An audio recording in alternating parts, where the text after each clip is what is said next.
Musandu, I've never seen a more scared young man.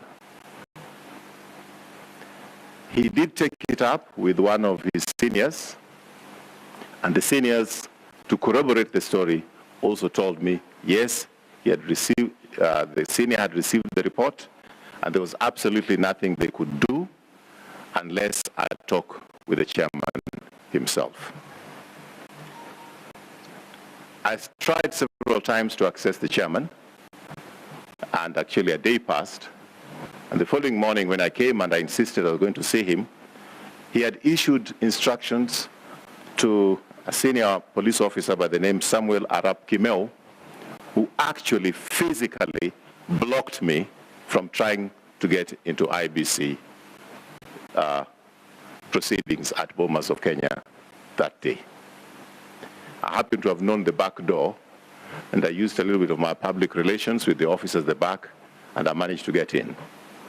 Then, again, the officers of Mr. Chebukati refused to see me, saying that he was very busy. He was receiving reports from returning officers, and therefore I could not go in. I was further concerned by the fact that by that time, Chebukati had made a ruling that all the returning officers from the counties must report to him first before the verification, the papers are verified on the floor of the hall. I had concerns about that because he was himself closed in that room with Mr. Molu and Mr. Marjan, and therefore it was obvious to me that something opaque was taking place. Finally, I did insist that nobody was going to stop me from getting into that office. I'm a Kenyan citizen, and I'm not trying to do anything wrong. So I told his own security people that I also have security, and you'll have to shoot me to stop me from getting in. And I went in. And I found him with Molu, Marjan, and himself. And I brought these matters with him, and he told me he's busy now, he's got too many returning officers waiting for him, so he will not be able to attend to me. So he told me to come later. I was polite, I left, I came back later at 8 o'clock.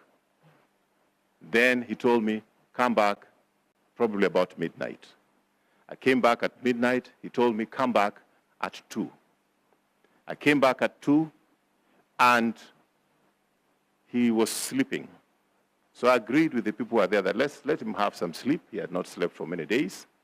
So I waited until 4 a.m.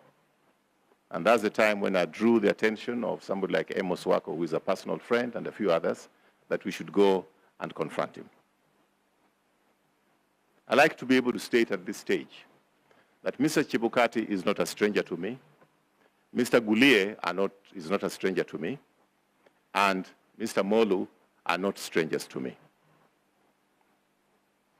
He has made claims of what I said when 10 of us were in that room. All the commissioners were in that room, and Mr. Amos Wako was in that room, and another lawyer, I don't know his name, Bondu, whoever he is. So there are 10 of us in that room. For him to claim that I made some offers to him in front of those 10 is a tara diddle. Is a tara diddle. Petty lie. But I want to go back to the fact that these people are not strangers to me. I want Mr. Chebukati to explain to me and to explain to Kenyans when he came to a secret location to meet with me, and what was that discussion about? At least he's talked about where 10 were. What was the discussion when he came to a secret location to see me in Karen? Number 2, I want Mr. Gulie, or Professor Gulie, and Mr. Molu to explain what they came to do in my house. What was that discussion about? And the drift of that discussion was more of auctioneers rather than commissioners. I want them to say they never came to my house. I will make the CCTV cameras available at my house so that those can be investigated by the DCI, whether I'm saying the truth or not. Because to my house, they came.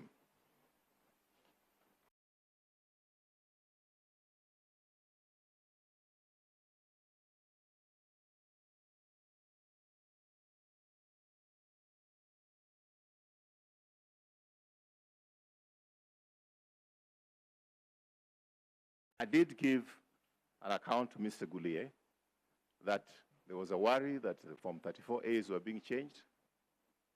And he told me that there's nothing he can do. He is not the returning officer. Mr. Chebukati is the returning officer.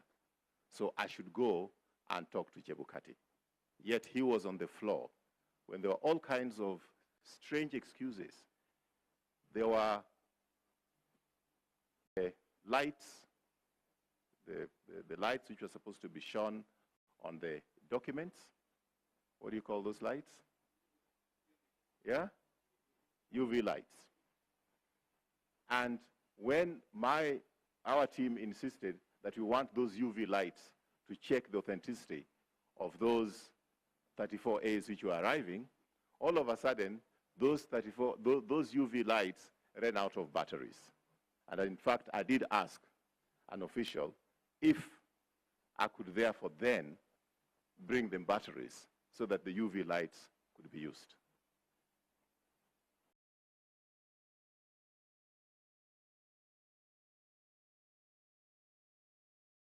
So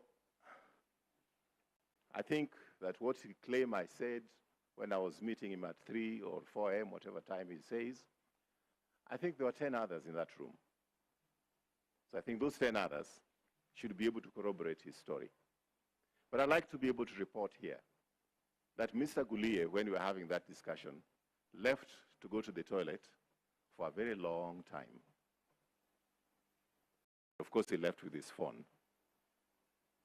And as we left that room after talking with them, the UDA officials, namely Nanok and Veronica Maina, were at the door waiting for us to leave so that they could get in.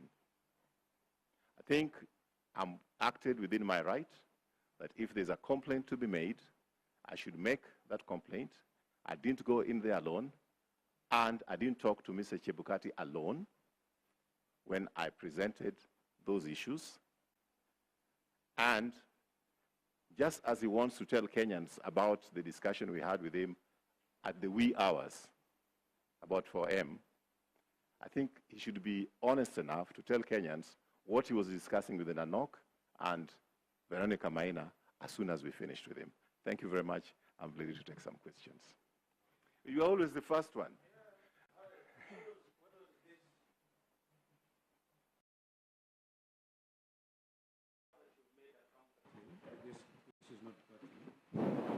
Hello. Now that you've made a counterclaim of meeting Chebukati, what was the content of that meeting at that secret location?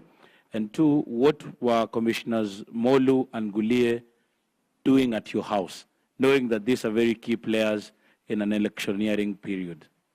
Mr. Gulie and Mr. Molu did request to see me, and they said it was confidential, and I thought my house was the most confidential for them to come during that particular time. So I'm just telling you that they're not strangers to me. During the run-up to these elections, again, I'll be able to put this, if at all, it will not divert the Supreme Court, because I've looked at the replying affidavit of Chebukati to the Supreme Court. I've not seen any substance. I think the only substance is to divert attention by putting in the name of Raphael Tuju and have some, something which is sensational. But they did come to see me, and of course, Gulie did send emissaries to me, 2 of them. I don't want to mention their names, just like I don't want to mention the name of the other person because I think he's a witness at the Supreme Court. and everybody needs a little bit of protection. I think I do have better security than these two individuals. So I don't want to mention their names, but he sent them to me, and he was very, he complained to me that nilikutumia watu, mbona hukuongea nao? So basically they're also coming to ask you for an offer. Well, I just said that from my discussions previously with them, I was dealing more with auctioneers than commissioners. And what was the contents of the meeting between you and Chebukati? I would want him to be able to state that himself, since he has stated what we discussed on that Monday, Tuesday night in the public domain. I dare him to stay. Now that you are saying, you could actually say it now, that you're the one who's made the counterclaim, that he came to you and met you at a secret location in Karen. Where was this secret location? Because you know that you have businesses in Karen. Is it at one of your businesses? And what could have been the contents of this? And what could have been the contents of this meeting? Was he also auctioning, or even trying to solicit a bribe from your side?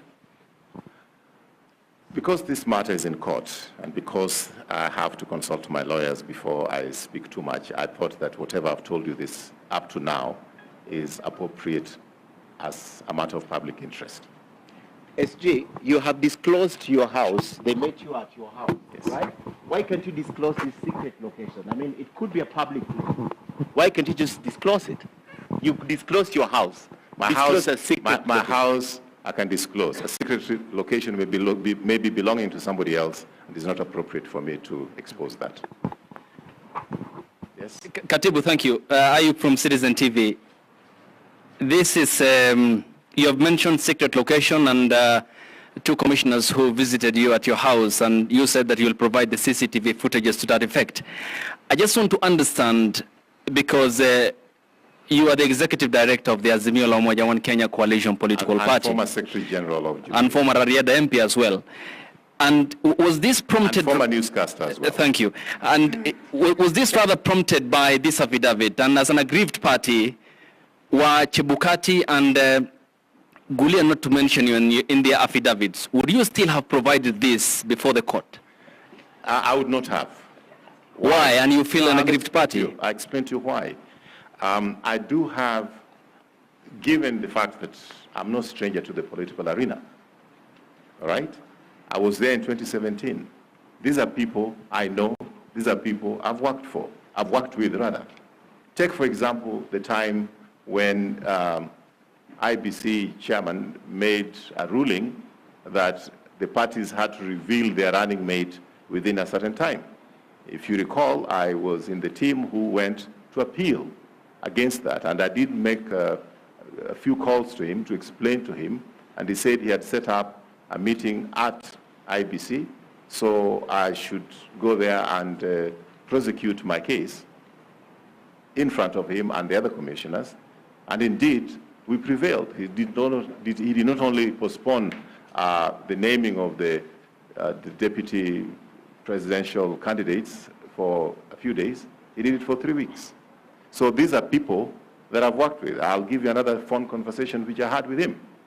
I'm ready to surrender the phone logs that I have with Mr. Chebukati to DCI and anybody else, the right authority to scrutinize. In the run-up to the elections, there was the challenge of logistics. If you talk to anybody who is farming flowers or vegetables, trying to get space on aircrafts going abroad, they'll tell you that since COVID, there was always a challenge with getting aircrafts to carry a lot of cargo. So I did talk to him, and I told him, look, I just want you not to have a blind spot. Please make sure that you organize the logistics for the cargo of papers coming into the country, ballot papers coming to the country in good time, because you may just find that when you are ready to do this, there's no cargo space available in the country. So engagement with the commission is something that has been part of my job, not only now, but in 2017 as well. So I cannot go public with every discussion that we have on phone or on WhatsApp because it's not essential. But when it is essential, when now they have put an affidavit against me, taradiddle in every sense of the word, I think I'm within my right to also explain to the Kenyans my side of the story. And thank you very much. And would that be part of the content in your affidavit before the Supreme Court? You said you can detail every aspect of it. Has been, actually, I'd wanted to share the affidavit with you, but right now my lawyers are working on it, and they were not ready to give it to me so that I could share it with you. As soon as it is there, I mean, affidavit, I may decide what I want to say, but as you know, lawyers will tell you, no, you can't say that. But that's within my right to decide what I'm saying and what I'm not saying. But this bit, I felt that I should tell Kenyans. Thank you very much. Who initiated this secret meeting between yourself and Chebukati? Chebukati himself. Sorry.